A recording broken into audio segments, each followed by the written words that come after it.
ہمارے ایک استاد بیان کرتے ہیں کہ جو آج کل جوان بیٹھے ہوئے ریلیں دیکھ رہے ہوتے ہیں، نہ چاہتے ہوئے بھی چیزیں آ جاتی ہیں، نہ چاہتے، کہتے ہیں نگاہ پڑنا انسان کی روح کو 500 سال نیچے لے جاتا ہے۔ 500 سال روح دب گئی، فجر میں اٹھا نہیں جاتا مولانا صاحب، 6 الارم لگاتا ہوں، روح دبی ہوئی ہے۔ قرآن پڑھنے کا دل ہی نہیں چاہ رہا، قرآن کی آتی ہے کوئی ریل تو میں ہٹا دیتا ہوں، اندر مشکل ہے، مشکل ہے، صاف کرے۔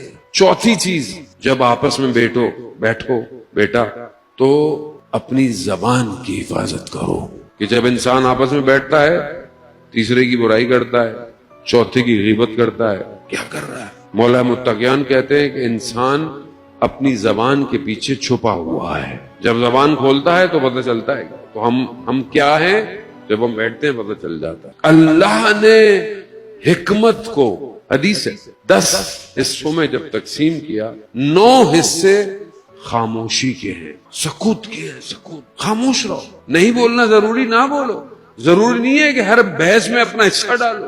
سکوت انسان کے اندر حکمت پیدا کرتا ہے۔ وزان محترم، خوب معاشرہ انہی چیزوں سے صحیح ہوگا۔ معاشرہ صحیح کرنا ہے، اپنے آپ کو صحیح کرنا ہے۔ میں صحیح نہیں ہوا تو گھر صحیح نہیں ہوگا، گھر صحیح نہیں ہوا محلہ صحیح نہیں ہوگا، امام کو کہاں بلائیں گے، امام کو کہاں دعوت دیں گے۔